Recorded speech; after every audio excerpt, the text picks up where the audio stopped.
What is up, you guys? DiggerDan here, coming at you with another book review. This time, reviewing Christopher Paolini's The Fork, the Witch, and the Worm. It's a tale from Alagaësia, Volume 1. Aragon, that's a very long title, but basically it's a collection of 3 short stories taking place after the inheritance cycle concludes with Inheritance, the 4th book. I've had this for a couple years now. I got it for Christmas a few years ago because I fell in love with Aragon in the Inheritance cycle growing up. It's like the first series I fell in love with, and it made me love reading. So I was really excited to get into this, and I just pushed off. I just haven't read it for a while, just kind of knowing that it's on my shelf if I ever want to go back to have a cozy read in Alagaësia, or at least see new things or read new things. But he is releasing Murtagh, which is basically Inheritance Cycle 5, is what he said. Don't quote me on that, but I'm pretty sure that's what he said, what Christopher said. And so I think this video is actually coming out that the date the book releases on November 7th. So yeah, I figured I should read this before I read that one. Because yeah, I had that pre-ordered and I'm really excited to get into that. So yeah, without further ado, let's dig into this one. So like I said before, that this is basically a collection of 3 short stories. One is titled The Fork, one is titled The Witch, and one is titled The Worm. Makes sense, right? And it kind of loosely follows Aragon a little bit at his new place, Mount... What the heck's it called? I'm sorry. Mount Arangar? I don't know. I suck with spelling or pronunciating things, especially fantasy stuff. So yes, I know he has the pronunciations in the back, but I ignore them half the time. I'm not gonna lie, because just in my head it's like, okay, I recognize that word in my head. This is what it means, and then I actually put like words to the mouth and say them, and it's like that doesn't make sense. But anyway, so it follows Aragon loosely.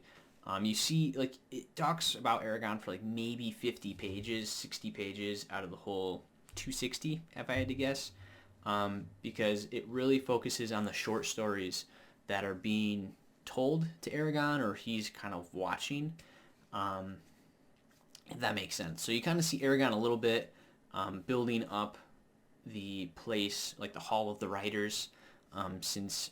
Again, I guess spoilers if you haven't finished the Inheritance cycle, but he's left Alagaësia, and he's kind of in this in-between Alagaësia, kind of on the fringes of like the unexplored areas, but basically creating a new home for the new dragon riders, because he has all these dragon eggs waiting for him to hatch, but he's got to make a place for them to hatch, so once they do hatch, they can comfortably live and grow.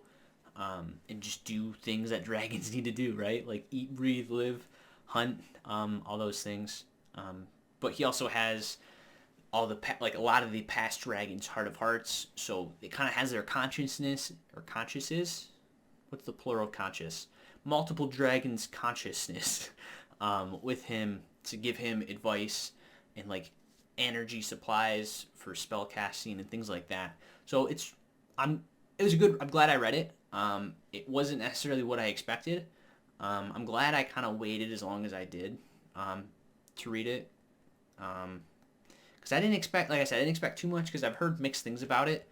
Like people are saying, oh, I was expecting Inheritance Cycle 5. Like I wasn't wanting little short stories that have almost nothing to do with it. And I kind of agree after reading it. But again, I'm glad I read it because basically some of the short stories are like life lessons that like some of the dragons and one of the Urgles are trying to explain to Aragon and Angela. So we see Angela too, which is fun. And actually, apparently a chapter was written by Mr. Paolini's sister, who's also named Angela, who that character is named after. So that was kind of fun to read. But I didn't even realize she wrote that one until I was reading her letter at the very end. So I'm like, okay, cool. But yeah, again, I was a little disappointed because I was hoping for more, but I guess it's kind of like the Star Wars debate, right? It's like, is new Star Wars better than no Star Wars at all? So is this new Alagaësia book or World of Aragon is now is what his universe is called. Is a new World of Aragon book better, even if it's mid to subpar, than no Aragon? That's kind of on. It's kind of an honest, constant debate, right? But I think this one, it's not terrible. Like, I'm not trying to say that at all. I'm glad I read it, and I would recommend an Aragon lover to read this as well. But it's not like groundbreaking. It's not Aragon 5, guys. So, but that's why I'm really excited for Murtagh, because the way Mr. Paolini explained is basically Aragon 5. So that's exciting. And this is does have like little snippets. And he was saying, I saw on Twitter, that some of the timeline that goes on in this book is before or during Murtagh. And actually, spoiler, one of the short stories does follow Murtagh, but you don't realize it's Murtagh until after. So that was kind of fun, seeing Murtagh. But yeah, I guess without any more explanation, my overall review or grade for the book out of 10 is a 6.6. So again, not terrible, because I would like 5 is just dead neutral. Anything over it means I like it. Anything below means I didn't like it. I wouldn't recommend it. So I definitely dig this book. Definitely recommend it, especially if you're an Aragon lover like I am, or grew up on it. But again, don't expect Aragon 5, is what I'm trying to say. So yeah, without getting into more spoilers, even though I know I spoiled some stuff already, I would click off now. But if you don't care if you've already read it, let's dig into it together, guys. So my first category I rate on all my books, or on all my book ratings, is emotional impact. And again, that's out of 10, and then I average it. That's how you get the overall 6.6. So for emotional impact on The Fork, the Witch, and the Worm, I rated it 6.75. So a little higher than the actual overall, which means this is one of the higher things I've rated. But yeah, so I was emotionally invested a little bit. Like, again, when I saw Aragon, Saphira, I was really excited. I literally had a smile on my face for like the first 30, 40 pages, kind of visiting Aragon again. It was really fun. And then it kind of goes into the short story, The Fork. And then when it starts to follow this little girl. I forget her name. I think her name's like Elise, something like that. I'm like, why are we reading about a character in an unknown place that I don't care about? Again, I know I can understand what Mr. Paolini was trying to do, kind of expand the world a little bit, follow characters that we haven't really followed before. So I kind of was reading this about this little girl about literal children problems that I really don't care about. But then she talks to this wanderer, I think Tornak is his name, and he kind of entertains her, talking with her. And then just the way that the first story plays out is actually interesting. And then again, when it changes to like Murtagh's or Tornak's point of view, and you realize Tornak is Murtagh, then I'm like, oh my god, that's crazy. So that was fun. But kind of leading up to that, I'm just like, eh. But then I guess too, when he was casting spells, when he was Tornak, and it wasn't having effect on the bad guy because he was wearing the amulet, I thought that was interesting, kind of exploring the magic system a little more than what we just got in the first 4 books. So again, very small little taste, very small little tidbit, but I did like that. And then also Murtagh in that short story is revealed to be searching for something. Never really explains what it is. Again, I'm assuming a lot of that will be explained in the book Murtagh, which I hope it is, because Murtagh was one of my favorite characters, and he's definitely had a rough life. But again, it was just really fun to see that, like, Thorn and Murtagh doing their own thing. They're semi-happy. They're sort of content, I would say, and they're healthy, and they're flying around in the world, kind of doing things is good, you know? Because that was always a question I had after reading Inheritance is, Murtagh and Thorn really got done dirty. Yeah, they did some bad things, like killed Hrothgar, but, and I know all the world's mad at them for what they did under the service of Galbatorix, but at the end of the day, they got the short end of the stick. So I was happy to see them.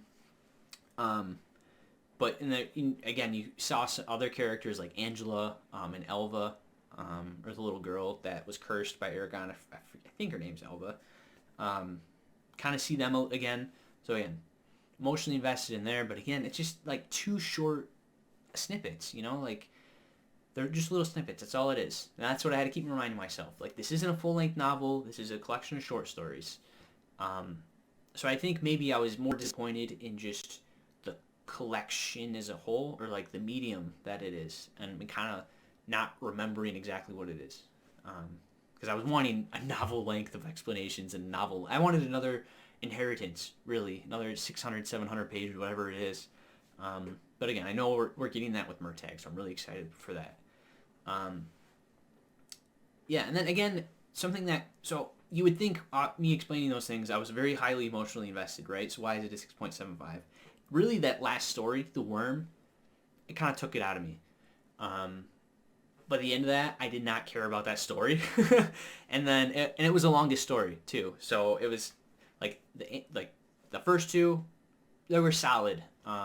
Especially when I realized it was Murtagh, and kind of the curtain being pulled back a little bit with Angela and Elva. Interesting things. But then just that last story, it was like halfway through that story, and it seemed like it could have ended 2 or 3 times at that point. Like, again, I forget the Urgel's name, but the main Urgel that it follows, that woman Urgel, she trains. Awesome. She's very fierce. She's anointed, which means she's a call. A very big and strong Urgel. And then she goes up to the mountain, stabs the dragon in the eye, but he blinks and shatters her staff. And then she falls back, breaks her leg, but then she finds a magic staff. And then she trains magic for X amount of years. You know, it's like, it just kind of kept going on and on and on. And again, I know that these short stories were supposed to be like mini lessons for Aragon, specifically. But that last one just kind of took me out of it. It kind of kept going on and on and on about characters I really didn't care for, personally. And then with that, going into the second section, characters, this was also a 6.75.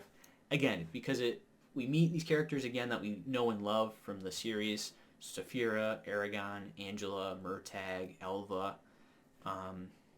Even some of the elves, like the blue-furred elf, starts with a B, like Bolhai. I forget his name, or how to say his name. But he's only in it for a couple lines too. You know, he says like 3 words. But even just like seeing a cast of characters that you're in love with popping up again was always fun. But again, then we're following characters that I have no connection to and I don't care about at all. Like that little girl in the first short story, and then again that Urgel, and all the basic characters that she interacts with in that third story. Kind of took me out of it a little bit, unfortunately. And then plot, again, they're short stories, so it's kind of a loosely structured plot. But this one I rated a 6.5. This was actually not the worst thing that I rated. But it kind of was sort of cohesive because the timeline it went with Aragon, like him having these stories explained to him or told to him or sung to him, or he's reading them in the case of the Angela story. It made sense, and there was a progression of time. But again, like, you're only in the little section of the stories at a time, and so it's like mini plots in this larger plot, but the larger plot's in a very short story. It's like, how many pages is it? It's less than 300. It's less than 250 even. Or just around 250, excuse me. We'll call it 270. We'll call it 270 pages. But again, the pages are tiny. Like, I don't know how many words that is, but look at this. Like, I feel like I'm reading Harry Potter 1 with how quick this is. And like the audio file for this was like 5 hours long, right? So that means it's a quicker read. You know, it's not a 20-hour read like Aragon, Eldest, like the other ones are, or 30 hours even. So again, I keep saying this. I kept wanting I wanted a larger novel, and we didn't get that. I think that's why some of the reviews on this book are negative. I'm going to, again, how to take myself out of that and remember these are short stories. These wouldn't, and even Mr. Paolini kind of explains this at the end. Like, a lot of these were almost just a writing exercise for him. Like, he had thoughts, he kind of just wrote it out, and then in like 6 months it happened to be 3 short stories that we wouldn't have gotten if we didn't have those thoughts, right? So again, I'm very grateful for that, because I was excited to explore these characters and explore the world again. So again, I'm very grateful for that, and I don't want to say that I'm not. But it's just not what I know Mr. Paolini can do, you know, or I guess it wasn't up to my expectations. And then next is dialogue and prose. This one was the lowest rated thing I had. This is a 6. Again, it's kind of very easy to read. I flew through it, but some things really took me out of it, like him saying air, E-R-E. I don't know how many times that was in this book. The first couple times I'm like, oh, okay, it's kind of like old-timey, whatever. But then it was like, by the end of the book, it was like literally 10 or 12 times. I'm like, this doesn't make sense. I think it's just silly. And just sometimes using big words just for the sake of using a big word. I know that's kind of his style, because I even remember reading Aragon, Eldest. I think Aragon and Eldest were probably the worst too. I don't know. The whole series. It's just his style. Using big words for big words' sake. Again, I think the target audience for this, it's even explained kind of in like the first couple pages, is children. So why are you using big words for big words' sake when this is really a children's book or like young teens? I don't know. I don't know if I'm really a target audience. I don't know if I'm just rambling at this point, but that's how I feel. And again, I think dialogue and prose, like pacing was chunked up a little bit, but again, because it's short stories kind of in this slightly larger narrative, I think kind of throws it off a little bit. But